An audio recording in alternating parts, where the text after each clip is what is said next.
Please join me in welcoming Prawito Kudoro to the stage. He will be presenting on optimizing Node.js backend with Google Auth and Google Cloud SQL, a session packed with valuable insights. Let's make him feel welcome.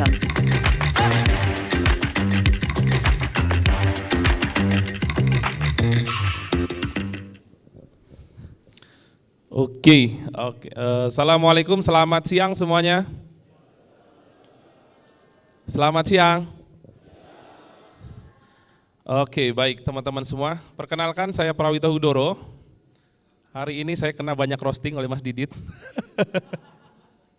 Saya di pojok kiri atas tadi, Mas. Jadi pemain full stack yang gak nyentuh-nyentuh natif ya.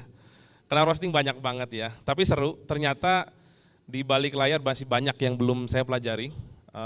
Jadi kita belajar banyak banget dari Mas Didit tadi. Decision saya itu kenapa gitu, alasannya kenapa, dan ternyata di balik layar ada yang sangat expert sekali mempelajari tersebut. Mungkin kalau server diurus beliau, hemat sekali bisa gitu. Hemat sekali ya. Oke, maaf. Thank you banyak.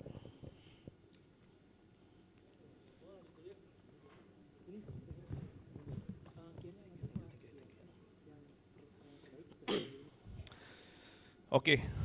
Roasting yang pertama tadi kena saya nggak nyentuh natif, satu. Saya juga pengguna GCP. Pindah ke sana juga, nanti saya ceritakan lah masalahnya kenapa saya pindah ke sana. Oke, izin cerita sedikit. Mungkin ini. Oke, perkenalan diri dulu. Mungkin linkin aja, slide-nya tidak serapi Mas Didit tadi.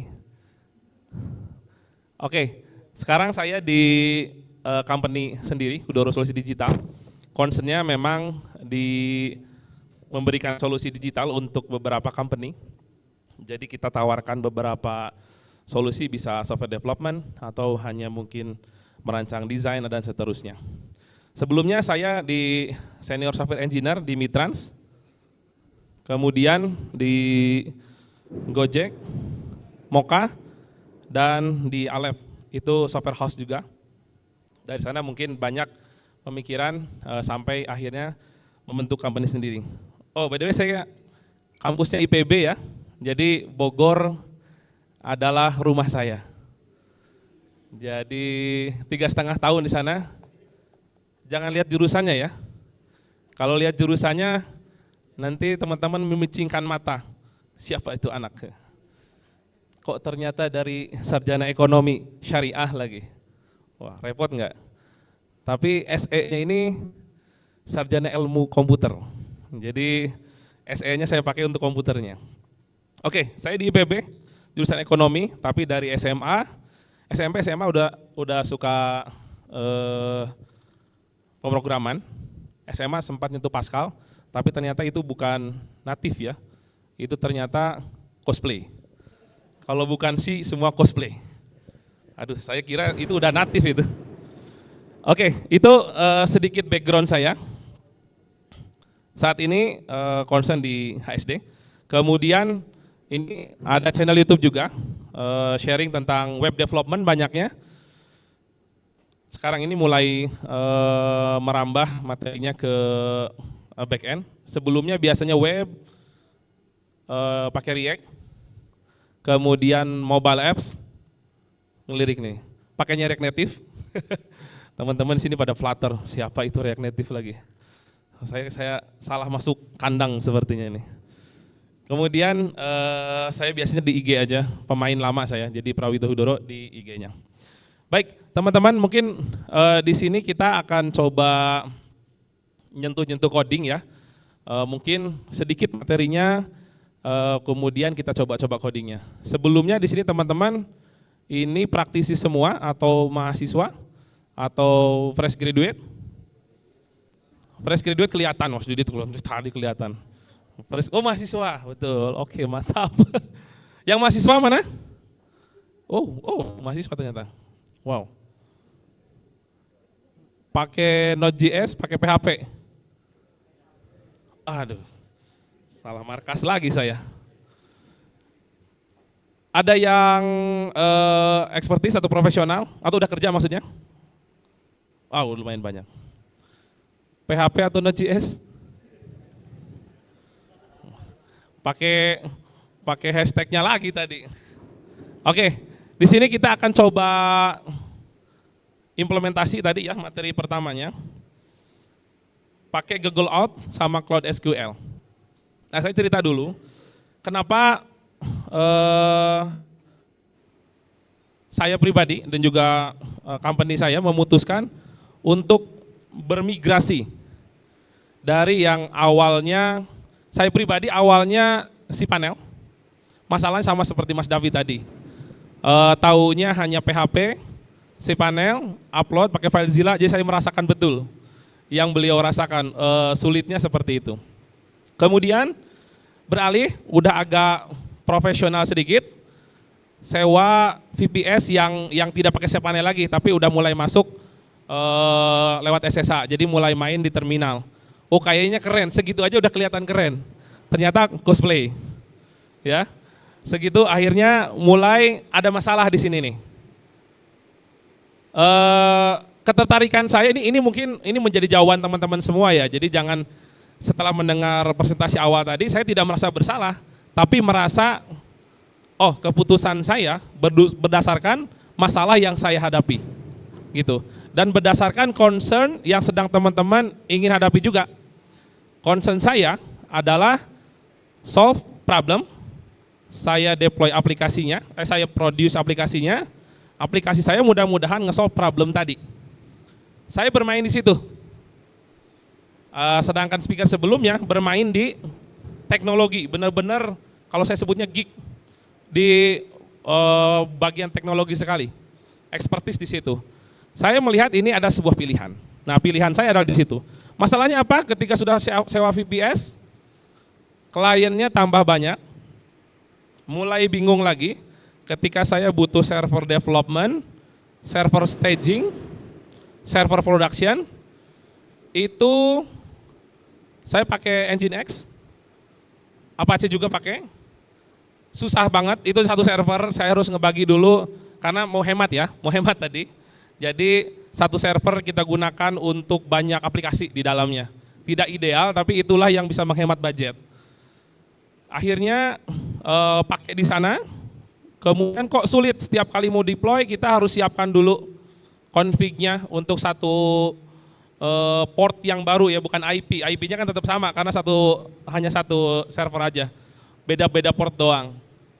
Akhirnya di situ mulai problem karena kadang-kadang kan lagi keluar nggak buka laptop. Ini deployment tambah sulit juga nih. Belum lagi harus pointing domain dan seterusnya. Itu ribet. Akhirnya memutuskan mulai mempelajari sepertinya GCP suatu makhluk yang cantik nih gitu. Karena dengan deploy sekali langsung ada dikasih domainnya. Saya pakai App Engine untuk deploy back-end-nya dan juga front-end-nya. Jadi GCP ini jadi solusi kalau buat saya. Karena saya bukan bagiannya ngurusin server. Saya yang penting aplikasi saya jalan, segera digunakan oleh customer. Di balik layarnya caranya gimana, customer tidak tahu menau. Tinggal nanti pilihannya yang mana yang lebih hemat, kan begitu. Akhirnya saya pilih itu. Server dulu masih server udah pindah ke GCP, kemudian database akhirnya. Database juga menyusul, pindah ke GCP. Aset yang masih nyangkut di DigitalOcean. Oke, kita lanjut ke bawahnya. Oke, di sini kita akan mulai nyentuh-nyentuh coding ya. Teman-teman kalau mau buka laptop silakan, enggak pun enggak apa-apa. Karena memang sepertinya banyaknya markas PHP. Ini mungkin sekedar hiburan buat teman-teman yang bermain PHP di Node.js biar melihat bagaimana cara bermain di sana. Oke, kita akan coba main dari mulai project bikin sampai nanti kita akan lihat bagaimana koneksi database ke ke GCP, ke Cloud SQL. Nah, di sini kalau teman-teman main front end itu kan biasanya JavaScript. biasanya udah terbiasa tuh, udah terinstall Node di dalamnya, meskipun bisa jadi tetap di situ ada yang full PHP ya. Tapi kalau yang JavaScript mungkin udah terbiasa, kita tinggal buat aja project baru, kemudian kita jalankan npm init, kemudian saya pakai NodeMoon ya, kemudian jalankan npm start. Nah ini kalau sampelnya kita akan coba running di sini.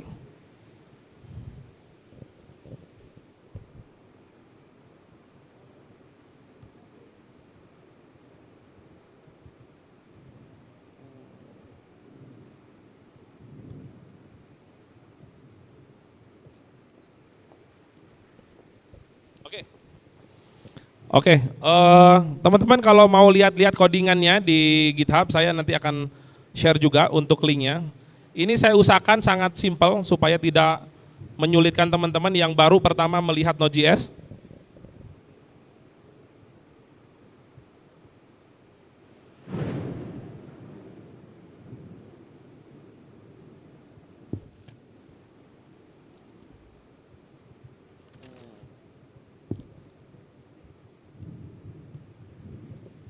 Oke, jadi kalau teman-teman masuk ke repo saya, di situ ada branch-branch terpisah.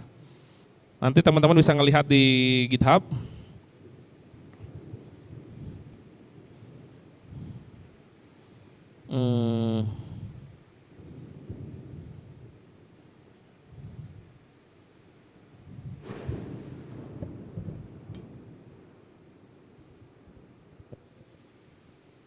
Ya, ada di sini. Nanti bisa lihat branch-branch-nya, jadi teman-teman bisa pindah antar branch untuk melihat progres diubahnya codingannya ya, karena benar-benar bertahap.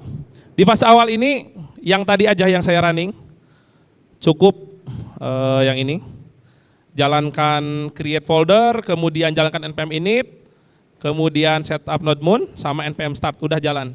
Habis itu tugas di sini cuman bisa ngejalanin, Hello World, itu pojok kiri atas yang dituliskan oleh Mas Didi tadi. Hello World paling kiri. Kita udah jalan. Ini di sini hanya satu indeks saja seperti ini. Kemudian setelah kita siapkan Node.js-nya, Node.js nggak susah ya, nge-setupnya hanya seperti itu aja. Buat folder, npm init udah, asalkan Node-nya udah terinstall. Nah saya pakai Express untuk buat servernya, kemudian pakai Prisma ORM ya untuk connect ke database-nya. Jalanin juga sama, gampang semua, install Express-nya, install Prisma-nya, jalanin init-nya. Oke, ini masuk nanti ke commitan saya yang kedua, branch saya yang kedua.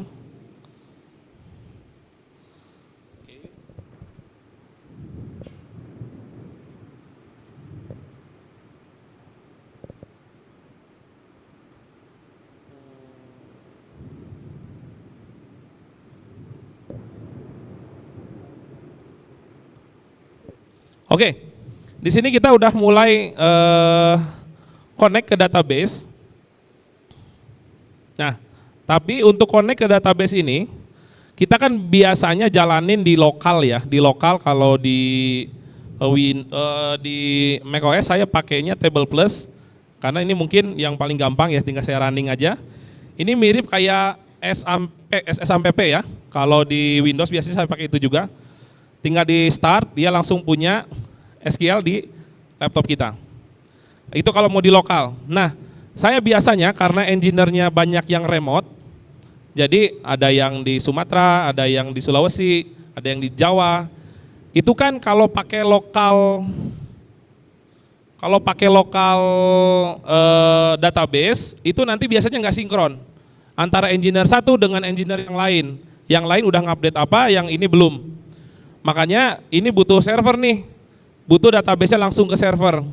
Cari opsi-opsi pricing yang murah untuk development. Salah satunya kita pilih Cloud SQL dengan versi yang paling bawah tentunya, karena untuk development ya. Jadi teman-teman nanti bisa lihat di situ, pilih aja yang paling bawah.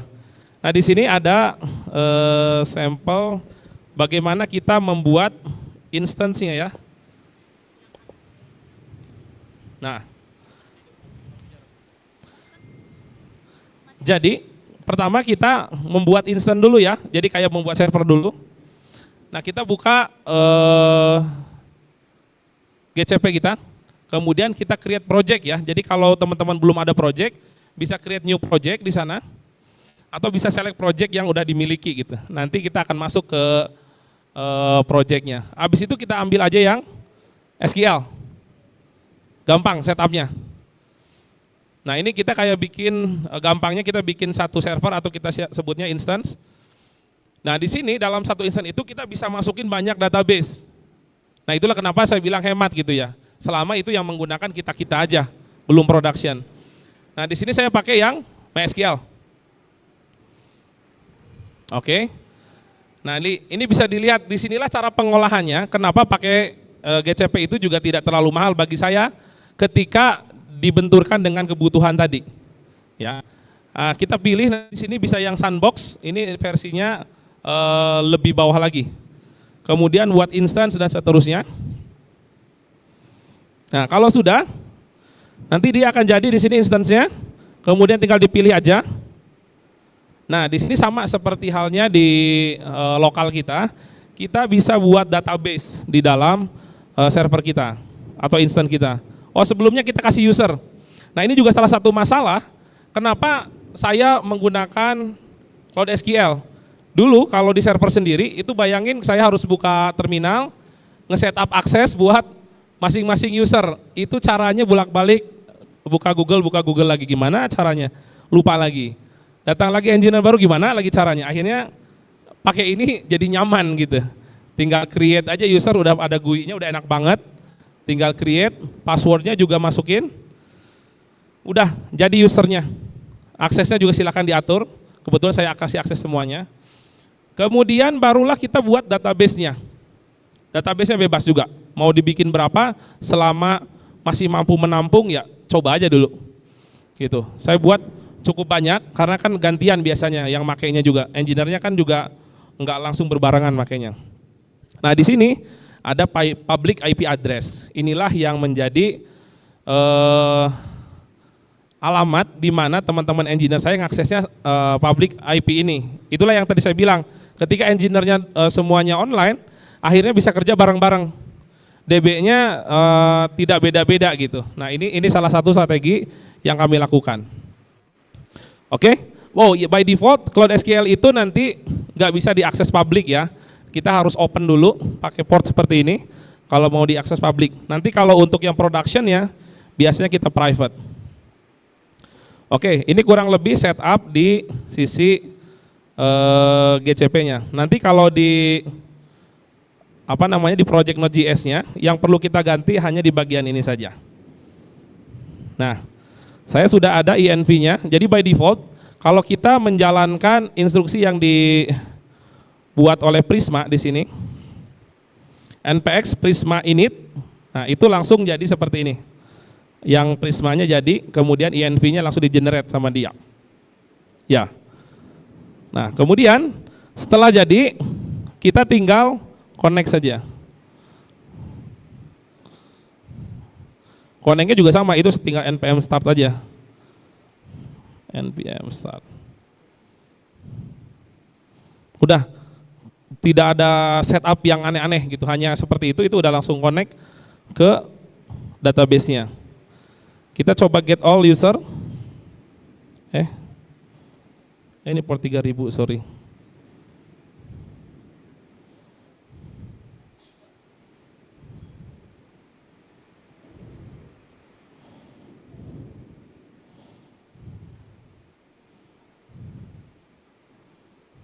Oke.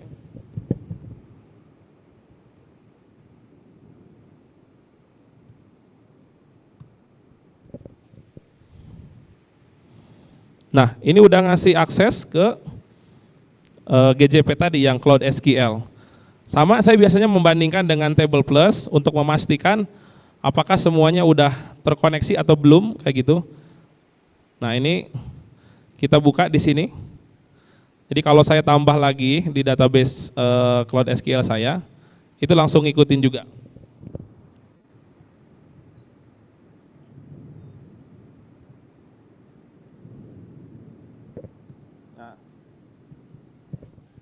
Ya, di sini karena endpoint-nya baru satu ya, kita baru bikin satu endpoint. yaitu untuk nge-get user. Nanti kalau kita get lagi di Postman, datanya udah jadi 3. Koneksinya gampang banget ya tadi ya. Kita cuman setup di sini INV-nya, masukin URL-nya, kemudian nanti di sini jangan lupa MySQL. Udah seperti itu untuk setup Prisma dan juga Cloud SQL-nya. Nah itu saya pindah database ke Cloud SQL. Selanjutnya, kenapa saya pakai Google Auth atau Google Login lah ya, gampangnya. Jadi ada istilah autentikasi, ada istilahnya otorisasi gitu ya.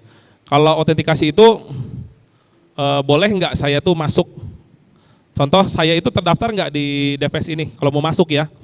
Oh ya saya terdaftar, itu baru terautentikate.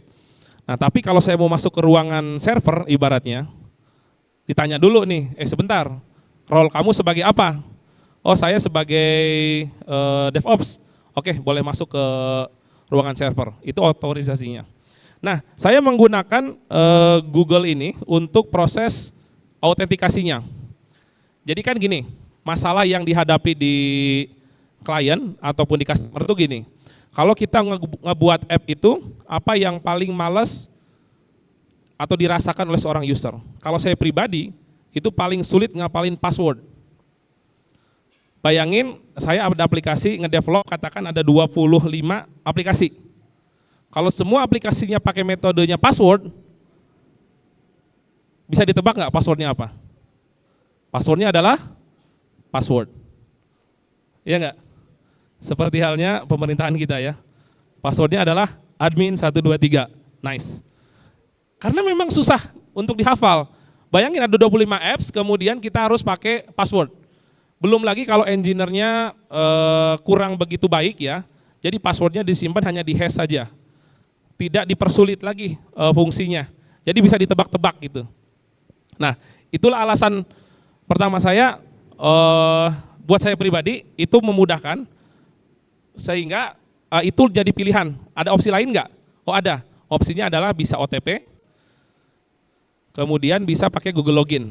OTP juga saya lakukan, biasanya dikirim ke email atau ke WhatsApp gitu. Lagi-lagi tanya customernya, seperti Mas David bilang ya, jangan langsung eksekusi, udah pakai OTP aja, kirimnya ke WA. Kalau customer nggak punya WA gimana? Nah, tadi kan pertanyaan gitu, benar, harus tahu dulu customernya. Kalau customernya adalah employee di sebuah perusahaan, bisa dipastikan mereka bisa kita training, bisa kita latih. WhatsApp mereka diwajibkan punya ibaratnya, itu bisa. Atau email, pastinya kan mereka punya. Jadi OTP bisa dikirim via email. Karena nggak semuanya perusahaan menggunakan Google sebagai emailnya ya. Nah tapi kalau buat aplikasi-aplikasi pribadi biasanya paling nyaman menggunakan Google. Karena orang pun malas kayak nge-store password itu. Ini kalau saya simpen password yang biasa saya gunakan di banking, ini aplikasi aman nggak ya gitu. Itu kan ketakutan kita sebagai user. Coba kita masuk sebuah aplikasi, karena kita nggak mau buat password baru, akhirnya password kita yang paling secure untuk banking kah atau untuk e-commerce kah, kita gunakan juga di apps yang tidak begitu penting, karena nggak mau menghafal. Nah akhirnya opsi menggunakan Google ini menjadi pilihan, karena enak, tinggal klik langsung login, tanpa harus memikirkan password saya apa ya gitu. Itu salah satu alasan kenapa kita pakai Google Auth itu. Oke, kita coba masuk ke branch-nya ya.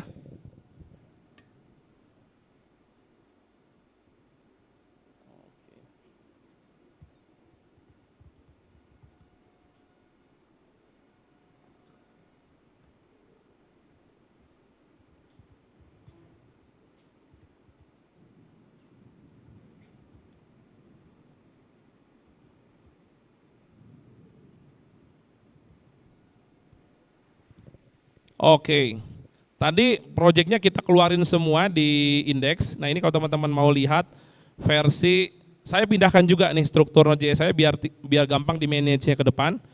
Makanya ada branch khusus untuk nge-refactor. Jadi teman-teman nanti bisa lihat lonjakannya ya. Kalau di GitHub dicek, itu bisa ada dari mulai strukturnya semua ada di satu file di Index ini tadi. Sampai akhirnya kita refactor. Nah sekarang akhirnya setelah di refactor barulah kita masuk ke mainnya. Mainnya di sinilah yang sudah kita masukkan Google login di sini. Nah, cara setup Google Login juga sama, tidak terlalu sulit.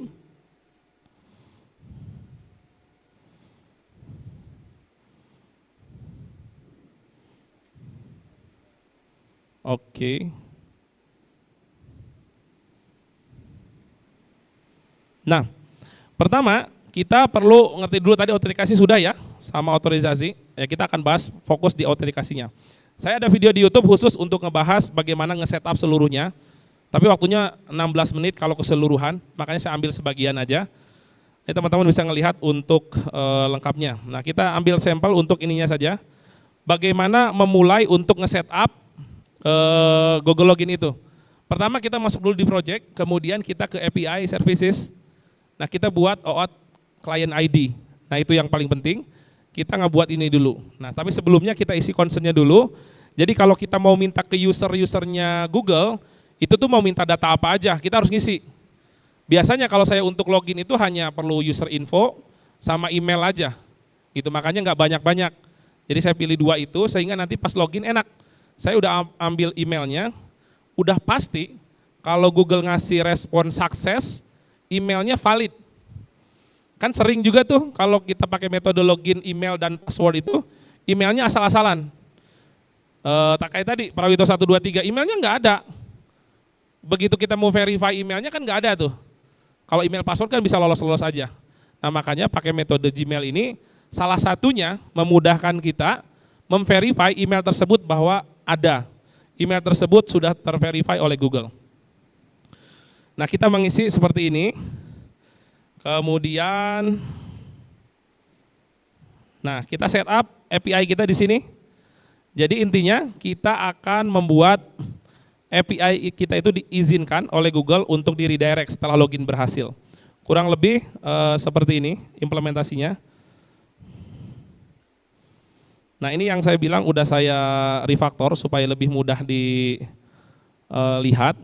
Di mana di indeks sekarang kita simplify lagi. Isinya hanya ada roots. Roots itu adalah mengarah ke alamat mana saja atau endpoint apa saja yang ada. Ini saya simpan di folder roots. Nah, di sini saya cuma punya 2, yaitu user sama login. User itu yang tadi buat get user, create user, update user, dan seterusnya. Nah, khusus yang login ini menghandle Google Login. Nah, di sini kita bisa lihat ada 2. Yang harus kita buat itu cuma 2 endpoint, get semuanya, Google sama Google callback. Kalau namanya bebas ya, nggak mesti harus Google. Mau /login doang juga boleh. Ini saya untuk mempermudah kasih nama /Google sama Google callback. Callback itu adalah endpoint yang di-trigger oleh Google ketika proses loginnya berhasil. Ya, nanti itu di-trigger, termasuk kalau gagal juga di-trigger. Apa yang ada di dalam sini? Nah, ini kurang lebih seperti ini. Pertama, kita install dulu package dari Google-nya. Google APIs. Nah, kemudian setelah itu kita config dulu. Nah, Google Auth, kemudian kita masukin client ID-nya yang didapat dari proses tadi kita API and services tadi. Kita dapat Google Client ID sama client secret. Baru setelah ini kalau sukses atau gagal kita kirim kemana redirect URL-nya. Kayak gitu, ke callback tadi itulah. Nah, setelah itu config-nya, pilih scope-nya. Apa yang mau kamu ambil dari data Google? Saya cuma ambil 2 aja. Info profile sama user email. Ini yang saya ambil. Oke, terakhir kita buat auth URL-nya. Nah, auth URL itu untuk kayak gini sebenarnya. Jadi ketika orang ngehit API kita /Google, yang terjadi adalah kita akan di redirect ke URL-nya Google. Seperti ini. Oke. Nah ini 8.000. Nah endpoint-nya kan cuma seperti ini aja, get. Jadi nanti di web kita cuma ada button, itu fungsinya nge-redirect ke URL itu aja. Kan endpoint-nya cuma metodenya get. Jadi button itu cuma nge-link ke situ. Di sini baru diurus. Oke, ini karena prosesnya saya udah login di Chrome ini, jadi dia langsung lari ke result-nya. Tapi kalau saya pakai incognito, masuk lagi ke yang tadi. Nah, kita akan masuk ke halaman Google yang sering teman-teman lihat. Nah, sering teman-teman lihat seperti ini. Nah, kemudian kita masukkan email dan seterusnya. Kalau sukses, dia akan di-redirect ke sini. Login, Google, callback. Itu API kita. Nah, di sini saya ngasih respon data dari database saya itu ini, plus data dari Google-nya. Nah, kita punya data ini. Di sini kan bisa dilihat nih, verified email true. Kan enak. Jadi emailnya udah di-verified. Dengan seperti ini, saya memanage email-email yang ada di database user saya. Oh, kalau saya hanya menyediakan loginnya menggunakan Gmail, udah pasti valid kayak gitu. Dan itu saya terapkan di aplikasi yang saya miliki. Buttonnya cuma satu, Google aja. Karena ini digunakan oleh internal. Ketahui dulu usernya siapa gitu. Kalau user kita kan kita bisa training mereka. Kita login hanya menggunakan email dan WhatsApp ya, Gmail dan WhatsApp. Sehingga udah dipastikan teman-teman user menggunakan Gmail semuanya dan punya email Gmail, akhirnya cukup menggunakan satu button Gmail. Kenapa nggak disediain password dan lain-lain? User saya nggak butuh, gitu. Makanya ketika klik ini, tidak ada apa-apa langsung masuk, udah login, selesai. Karena semua udah di-handle, gitu. Itu yang saya lakukan untuk mempermudah. App saya ada banyak, sehingga ini pun saya layering lagi. Jadi setelah punya seperti itu, saya nyontoh sistemnya Google. Google itu kalau teman-teman lihat, kita masuk ke YouTube, dia akan redirect ke account.google.com. Ya kan? Dia bukan di Google-nya, loginnya, tapi akan selalu di-redirect ke satu tempat, yaitu account.google. Ini. Kalau teman-teman lihat. Ya kan? Selalu di-redirect ke situ. Mau masuk Google Drive dulu, redirect dulu ke sana. Mau masuk ke Google Photos, redirect dulu ke sana. Ini saya implementasikan di aplikasi internal kita. Jadi kalau kita punya 6 aplikasi, login dimanapun redirect dulu ke satu tempat. Loginnya menggunakan Gmail atau OTP. Itulah yang memudahkan proses autentikasi kita. Sehingga setiap kali kita mau bikin aplikasi baru, kita tidak perlu lagi mikirin, aduh harus nge-setup masalah login sama forgot password dan seterusnya, nggak perlu lagi. Semua terpusat di satu tempat, yaitu accounts. Seterusnya, domain teman-teman semua. Itulah yang dilakukan oleh saya dengan bermigrasi tadi ya, dari VBS, saya migrasi ke GCP, dan ternyata nyaman. Teman-teman silahkan ketahui masalahnya. Pilih solusi yang bisa menyelesaikan masalahnya. Kalau memang masalah teman-teman mau menyelesaikan produknya, aplikasinya, fokus di situ. Yang saya lakukan itu, karena saya fokusnya di aplikasinya. Kalau teman-teman adalah researcher atau mungkin bahkan software engineer yang berfokus di sana, pelajari lebih dalam. Optimalkan lagi yang perusahaan kalian sedang di dalamnya situ, optimalkan lagi cost-nya, turunkan lagi. Gimana caranya dengan kemampuan teman-teman.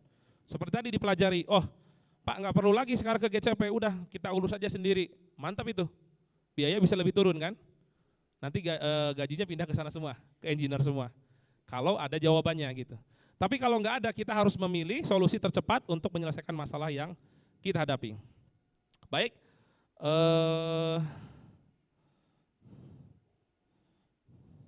kurang lebih itu saja dari saya. Mari terkoneksi di LinkedIn. Oke. Ya, boleh di-scan untuk terkoneksi di LinkedIn. Mudah-mudahan kita bisa komunikasi lagi lebih lanjutnya. Mudah-mudahan kita bisa berjumpa lagi di momen-momen yang lain. Bisa juga nanti kunjungi YouTube-nya untuk mempelajari tentang kebanyakan web development dan mobile development. Terima kasih, itu saja. Assalamualaikum, selamat siang semuanya. Waalaikumsalam warahmatullahi wabarakatuh.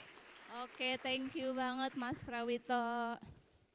Sekali lagi beri tepuk tangan yang meriah buat Mas Prawito, teman-teman.